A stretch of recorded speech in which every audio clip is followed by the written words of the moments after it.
Alors aujourd'hui, on est donc sur la pointe du Grouin, on est dans un bunker, vous reconnaissez facilement l'endroit.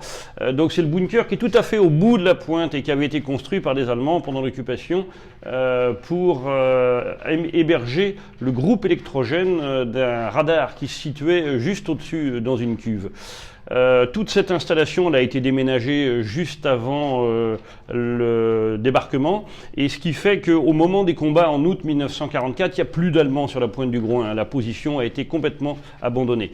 Par contre, dès le mois de septembre, on va voir arriver ici, sur site, une section de FFI. Alors qu'est-ce qu'ils viennent faire là? Eh bien en fait, les îles anglo-normandes, elles sont toujours occupées par les Allemands, elles le seront jusqu'en mai 1945, et on a très peur que les Allemands qui sont sur les îles anglo-normandes, ils fassent des raids sur la côte. Et donc on a, de point en point, on a installé des sections de FFI pour surveiller cette côte. Donc il y avait une section à la cité d'Alette, une à la pointe de la Varde et une ici sur la pointe du Grouin.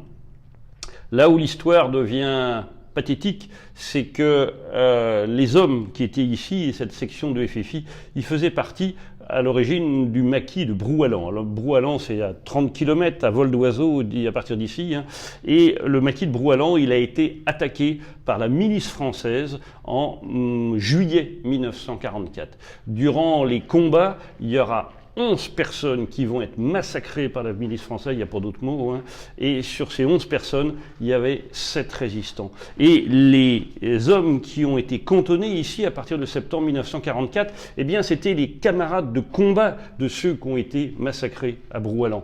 Et pour honorer la mémoire de leurs martyrs, ils ont écrit ici « Les gars de Buzeaud vengeront leurs camarades morts martyrs, vive l'adjudant Lambert ». L'adjudant Lambert, c'était un des commandants du maquis de Brouallan.